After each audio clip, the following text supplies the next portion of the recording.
Gloire à Dieu. Alléluia. Que le Seigneur notre Dieu nous bénisse et qu'il nous fortifie.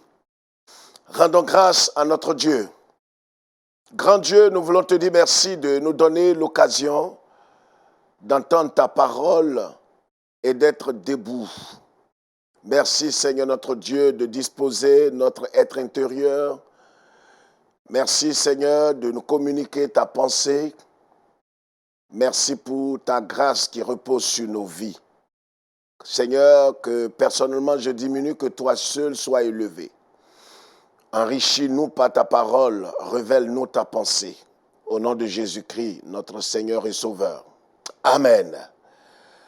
Que le Seigneur notre Dieu vous garde et qu'il vous bénisse. 1 Pierre chapitre 4, le verset 12 jusqu'au verset 15. 1 Pierre chapitre 4, le verset 12, 13, 14 et 15. Bien-aimés, ne soyez pas surpris comme une chose étrange qui vous arrive de la fournaise qui est au milieu de vous, pour vous éprouver. Réjouissez-vous au contraire de la part que vous avez aux souffrances de Christ, afin que vous soyez aussi dans la joie et dans l'allégresse lorsque sa gloire apparaîtra. Si vous êtes outragés pour le nom de Christ, vous êtes heureux, parce que l'Esprit de gloire, l'Esprit de Dieu repose sur vous. Que nul de vous, en effet, ne souffre comme un meurtrier ou voleur ou malfaiteur ou comme s'ingérant dans les affaires d'autrui. Mais si quelqu'un souffre comme chrétien, verset 16, qu'il n'en ait point honte et que plutôt il glorifie Dieu à cause de ce nom. Amen. Voilà ce que nous déclare la parole de Dieu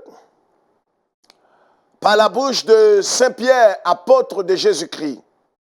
Nous connaissons tous comment Dieu, dans sa clémence et dans sa grande bonté, a appelé Pierre pendant le ministère terrestre de notre Seigneur, comment Pierre a suivi Jésus. Comment Pierre a été transformé radicalement. Comment Pierre a échoué plusieurs fois quand il a renié le Seigneur, quand il s'est ressaisi par la grâce de Dieu et quand le Seigneur lui-même lui a confié des charges importantes. C'est ce Pierre transformé, libéré, converti, régénéré, est devenu lui-même serviteur de Dieu véritable. C'est lui qui nous donne la pensée du Seigneur ici. Il nous dit ici, il parle des souffrances inévitables. Il adresse cette épître aux saints, aux croyants en Christ, ceux qui partagent la même foi que lui. Il leur dit une parole certaine, il dit, bien-aimés, ne soyez pas surpris. Ne soyez pas surpris. Malheureusement, aujourd'hui, dans la marche chrétienne, nous sommes surpris des épreuves, nous sommes surpris des difficultés, nous sommes surpris des souffrances auxquelles nous n'avons pas. On se demande véritablement, est-ce que le Seigneur a tout accompli à la croix du Calvaire? Est-ce que réellement Jésus a tout payé à la croix? C'est la question que plusieurs chrétiens mal affermis se posent aujourd'hui. Ils sont sincères, mais ils sont mal affermis. Beaucoup ne sont pas instruits et enseignés. Beaucoup n'ont pas véritablement la connaissance de notre Seigneur. Pourquoi? Parce qu'ils ont été abreuvés à d'autres évangiles, à la source de d'autres évangiles, qui leur a certainement dit que, voyez, le Seigneur a tout accompli à la croix, c'est vrai, et que quand vous viendrez à Christ, vous n'allez plus connaître des difficultés, des épreuves et des souffrances. Ce qui est un mensonge du diable. Pierre, serviteur de Christ, dit ici, bien-aimés, ne soyez pas surpris. Cette parole est d'actualité aujourd'hui. Frères et sœurs, où que vous soyez, si réellement vous avez donné votre cœur au Seigneur, si réellement vous avez fait la paix avec Christ, si réellement conformément à la parole de Dieu, vous êtes devenu une nouvelle création en Christ. Si vous êtes identifié à Jésus-Christ, si réellement la parole de Dieu en Romains chapitre 8, verset 16, vous avez le témoignage du Saint-Esprit dans votre cœur que vous êtes né de Dieu, alors ne soyez pas surpris. Ne soyez pas surpris d'avoir peur aux souffrances, aux difficultés, aux épreuves que le Christ aussi a traversées. C'est pourquoi le thème que je voudrais partager avec vous est intitulé « Un privilège, souffrir pour Christ ». Oui, vous m'avez entendu. Un privilège, souffrir pour Christ. En d'autres termes, c'est un privilège de souffrir pour Christ. C'est un honneur pour nous. Nous devons nous réjouir, comme dit Saint Pierre. Nous devons nous réjouir dans le Seigneur. On ne se réjouit pas seulement parce que nous avons une voiture. Oui, je sais que c'est ce qui est à la mode. On ne se réjouit pas simplement parce qu'une femme stérile a eu un enfant. On ne se réjouit pas simplement parce que on a été promu. Mais on doit se réjouir dans le Seigneur d'avoir part aux souffrances de Christ. C'est ce qui n'est plus enseigné. L'œuvre de la croix n'est plus enseignée et la croix n'est plus enseignée dans l'Église de Dieu. Pourquoi? Parce que on veut enseigner des choses sensationnelles, les choses émotionnelles, faire croire aux gens autre chose que l'Évangile. Pierre, serviteur de Christ, dit « Réjouissez-vous.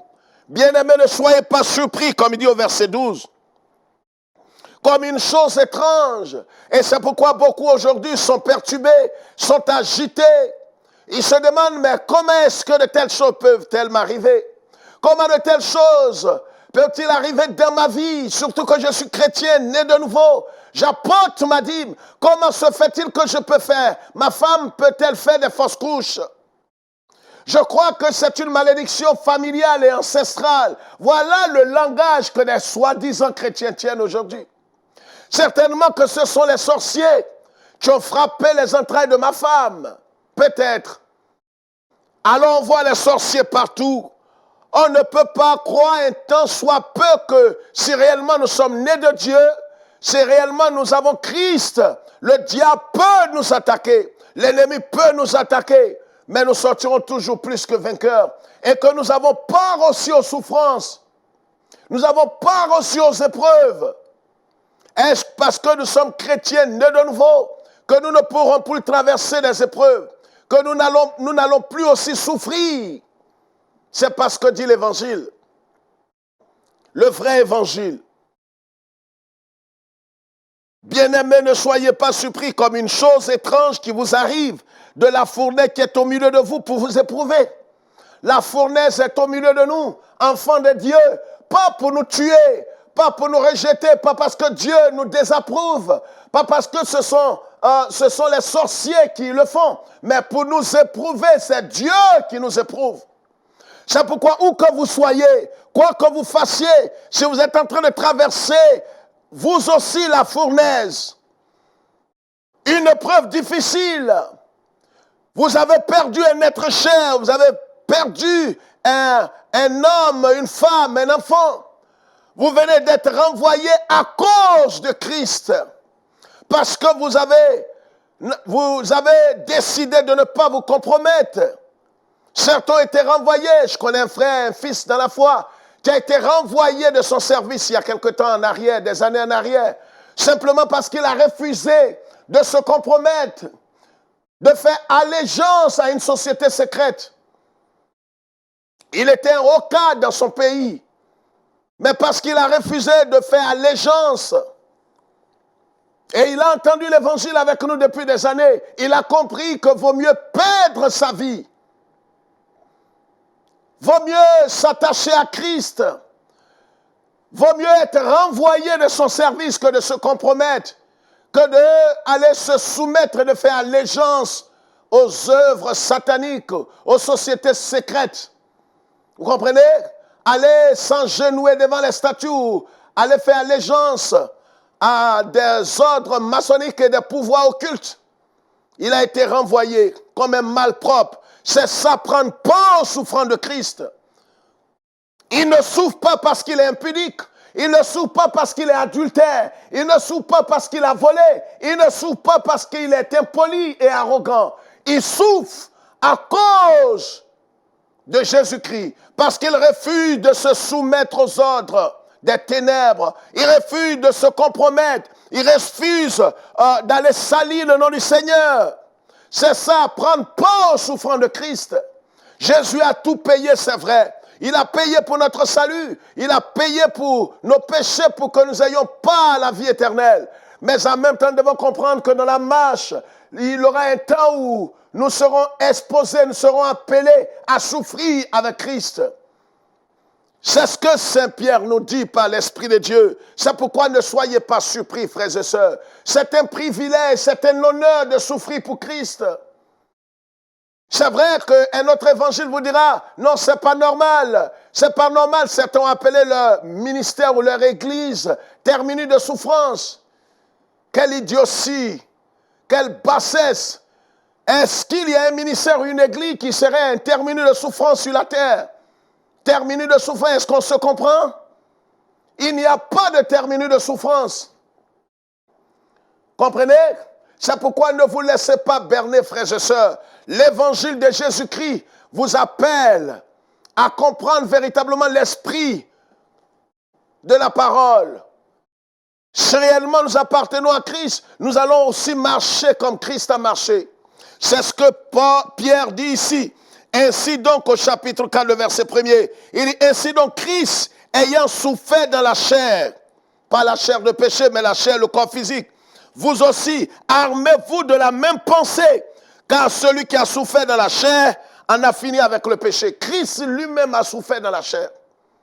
Alors si quelqu'un vient, un vendeur d'illusions, les épiciers spirituels, ces gens qui sont aujourd'hui comme des fossoyeurs de l'évangile, ils viennent vous dire que non, c'est pas possible que tu souffres encore. C'est pas normal que tu sois en Christ, né de nouveau et que tu souffres encore. Personne ne veut souffrir. Mais à un certain moment dans la marche, le Seigneur peut vous éprouver. Et vous allez souffrir pour le nom du Seigneur. Vous comprenez? Bien-aimés, ne soyez pas surpris comme une chose étrange qui vous arrive de la fournaise qui est au milieu de vous. Réjouissez-vous au contraire de la part que vous avez aux souffrances de Christ. Alléluia. Est-ce qu'on peut entendre ça aujourd'hui encore dans nos assemblées? On ne veut pas entendre parler de souffrance. On ne veut pas entendre parler d'épreuves. On ne veut pas entendre parler de telles difficultés que nous avons. Tout ce qu'on nous enseigne venant de nos mentors, des mentors, je ne sais pas d'où est sorti ce mot, des mentors, mais des gens qui ont un esprit faible se soumettent toujours. Et ces mentors-là sont devenus comme des dieux. On leur apporte des offrandes et des dîmes. On peut avoir des conseillers dans la foi. On peut avoir des pères dans la foi. Vous comprenez, Paul lui-même a vu Timothée comme son fils légitime. Pierre a vu Marc comme son fils dans la foi. Mais de là à faire des idoles, des papes, des hommes incontournables, ça devient idolâtre. Faites très attention. Comprenez? Le Saint-Esprit nous dit par la bouche de Saint-Pierre ici, réjouissez-vous au contraire de la part que vous avez aux souffrances de Christ. Réjouissez-vous, frères et sœurs. C'est pourquoi si vous êtes en train d'être éprouvés à cause des vertus de Christ en vous, à cause du nom du Seigneur, parce que vous refusez de vous compromettre par des doctrines de démons, par des hérésies. On vous a exclu de leur réseau, on vous a exclu de leur fédération, on vous a exclu de leur église. Bénissez le Seigneur. Si on ne vous a pas exclu comme un voleur, on ne vous a pas exclu comme un adultère, on ne vous a pas excommunié comme un impudique et un pécheur, rendez grâce à Dieu. Où que vous soyez, bénissez le Seigneur. Éloignez-vous de ces hommes impies. Acceptez de souffrir pour Christ. Acceptez d'être humilié pour Christ. Jésus lui-même a été humilié. Et le Saint-Esprit nous dit par la bouche de Pierre, réjouissez-vous de ce que vous avez pas au souffrant de Christ. Avoir pas au souffrant de Christ, c'est de souffrir pour le nom du Seigneur. C'est d'être humilié, rejeté à cause des valeurs que nous portons, à cause du nom du Seigneur, à cause de la justice de Christ. Vous comprenez? Aujourd'hui, on met l'accent à longueur de journée dans les médias dits chrétiens sur l'amour de Dieu, mais c'est très bien. Mais en même temps qu'on parle de l'amour de Dieu, on n'est pas honnête de parler aussi de la justice de Dieu. Dites ça à vos prophètes, dites ça à vos archevêques. Quand on parle de l'amour de Dieu, parlez aussi de la justice de Dieu. Parce que le Dieu d'amour est le Dieu de justice. C'est pourquoi il est dit en Jean chapitre 3, Dieu a tant aimé le monde qu'il a manifesté sa justice.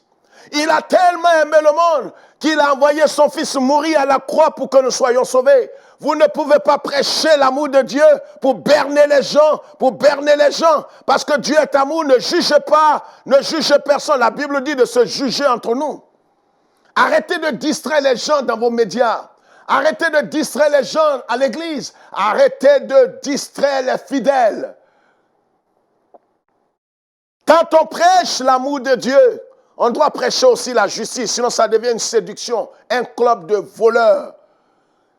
Si vous prêchez, vous insistez sur l'amour de Dieu, insistez aussi sur la justice de Dieu. La justice de Dieu, c'est ce rapport que nous avons avec Dieu. Vous comprenez? Sur la base de sa sainteté. Dieu aime l'humanité, mais Dieu hait le péché. Vous comprenez? Alors quand on prêche l'amour de Dieu, il faut prêcher la justice de Dieu. Sinon, c'est de la comédie. C'est de la comédie. Alors les gens vivent comme des immoraux, des homosexuels, des lesbiennes, des voleurs, des mystiques dans l'église. On dit non, Dieu est amour, même s'il est pédé, Dieu est amour. Dieu est amour, mais le Dieu d'amour enverra ce pédé en enfer. Ça, vous n'avez pas la foi de leur dire ça. Pourquoi? Pour de l'argent. Quand vous prêchez l'amour de Dieu, prêchez la justice de Dieu. Les deux vont ensemble. C'est le même Dieu qui est amour, qui est le même Dieu qui est juste. Vous comprenez? Il nous a tant aimé qu'il a sacrifié son Fils. Est-ce qu'un homme qui est en amour peut sacrifier un être humain? Mais Dieu a sacrifié son Fils. Vous voyez? C'est sa justice et c'est son amour. Donc ne vous bornez pas à parler de l'amour de Dieu. Aimons-nous les uns les autres. Dieu est amour, mais Dieu est juste. D'accord? C'est ce que Pierre dit ici. Réjouissez-vous, frères et sœurs. Réjouissez-vous au contraire d'avoir part aux souffrances de Christ. Réjouissez-vous. Bénissez le Seigneur de ce qu'il vous a rendu. Il vous a rendu capable.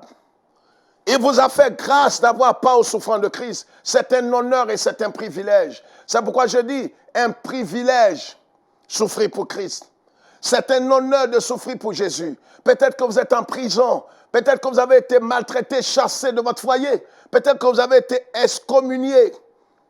Vous avez été exclu de votre famille ou de votre plateforme ou de votre association à cause de la justice de Christ, à cause de l'amour de Dieu, à cause de ce que vous voulez marcher conformément à la parole de Dieu. Beaucoup de jeunes serviteurs de Dieu nous ont appelés de partout en Afrique. Certains ont été humiliés. Bénissez le Seigneur. Certains ont été excommuniés. On a interdit à plusieurs d'avoir accès à certaines choses dans leur pays, simplement parce qu'ils veulent prêcher l'évangile, le message de la croix. Des hommes et des leaders, des anciens qui étaient considérés comme des modèles, ont retourné leur veste, sont déchus. Ils sont devenus des épiciers spirituels, des vendeurs d'illusions aujourd'hui dans leur pays. Et c'est eux qui créent, vous savez, ceux qui vont créer les ennuis aux chrétiens et qui vont persécuter véritablement dans les derniers temps les chrétiens, ce ne sont pas les impies. Ce seront les chrétiens rétrogrades qui ont fait allégeance au pouvoir mystique. Ce sera des chrétiens, des gens qui ont connu Jésus, mais qui à un moment donné, à cause de la convoitise du monde, à cause de la gloire et les honneurs tant recherchés, ils vont retourner leur veste et ils vont s'attaquer aux chrétiens. Écoutez-moi très bien. Ce ne sera pas les impies le feront, mais pas un grand nombre comme des chrétiens. Regardez ceux qui créent les ennuis aujourd'hui.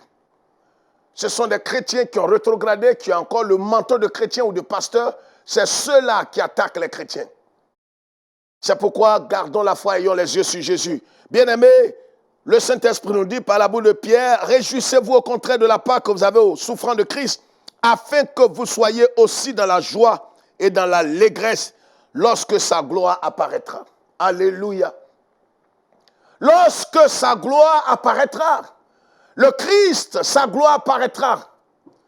Son règne apparaîtra. C'est pourquoi Saint Paul dit aux Colossiens, Colossiens chapitre 3, que vous êtes morts et votre vie est cachée avec Christ en Dieu. Quand Christ, votre vie paraîtra, vous paraîtrez aussi dans la gloire avec lui. Aujourd'hui, on parle de régner, d'impacter, de dominer. Certains pensent que c'est le temps de régner. Ils veulent régner dans ce monde. Mais Jésus lui dit que son royaume n'est pas de ce monde. Voyez comment cet évangile combat Christ. Cet évangile pervers, mondain, charnel, maçonnique, dit de prospérité. Heureusement que les tenants et les guides de cet évangile ont commencé à se ressaisir.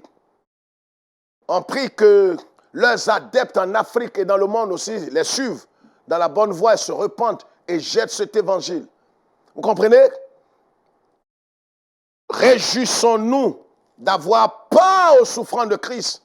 Si à cause du nom de Jésus, parce que vous prêchez la sainteté, vous prêchez la justice, vous prêchez véritablement l'évangile de Christ, qui consiste à annoncer Christ et Christ seul, cela vous a attiré des malheurs, cela vous a attiré la persécution des hommes, cela vous a attiré toutes sortes de malheurs, réjouissez-vous.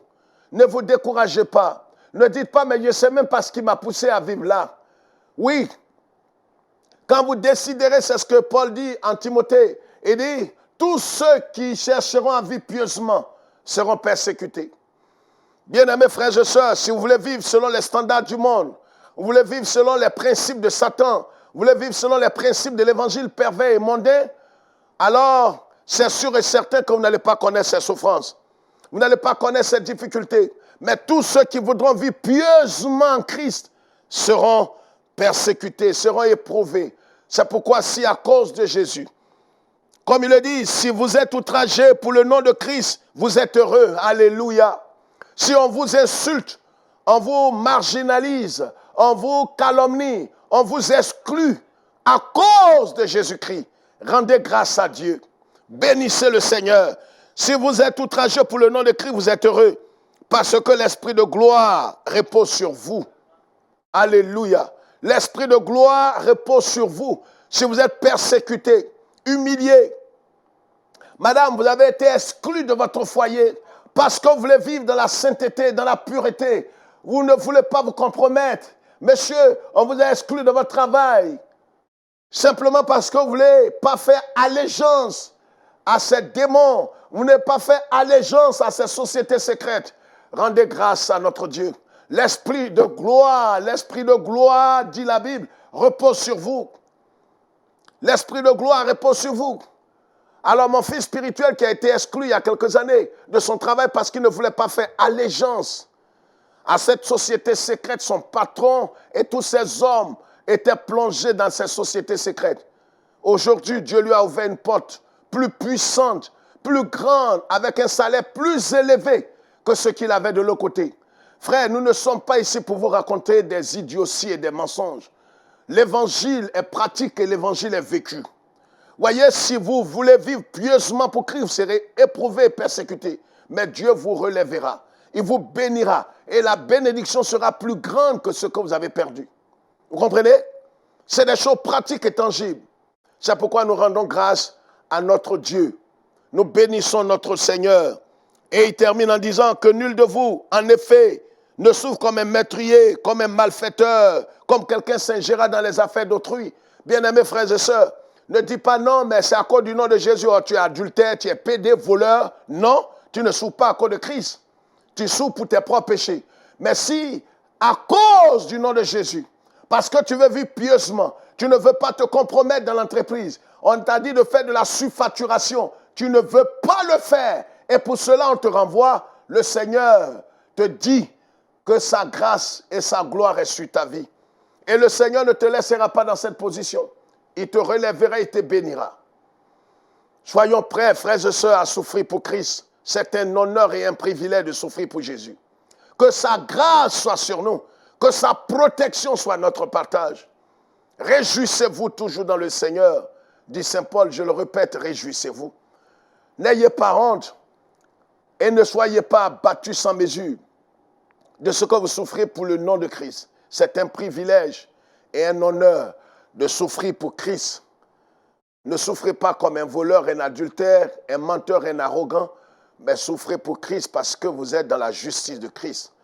Parce que vous vivez dans cette grâce du Seigneur et parce que vous voulez vivre dans la voie qu'il a tracée, parce que lui-même a souffert et nous a laissé un exemple, comme dit Saint Pierre, afin que nous aussi, nous puissions marcher dans ses pas. N'écoutez pas les oiseaux de mauvais augure qui vous annoncent que quand vous venez à Jésus, c'est terminé, c'est la belle vie, il n'y a plus rien d'autre. Oh, les choses vont aller comme sur les rails parce que tout est déjà fait. Ce n'est pas vrai. Ils ont berné des millions de personnes. Aujourd'hui, plusieurs d'entre eux sont en train de se repentir. Écoutez l'évangile. Attachez-vous véritablement à Christ et non pas à un homme, ni à une église. Attachez-vous à Christ et à sa parole. Demeurez ferme dans la foi et que Dieu nous bénisse. C'est un privilège de souffrir pour Christ. Ne l'oubliez pas. Il n'y a pas de terminus de souffrance ici-bas. Que Dieu bénisse Israël avec pour capitale éternelle Jérusalem. Jésus revient bientôt. Jésus revient bientôt. Acceptons de souffrir pour sa cause. Shalom.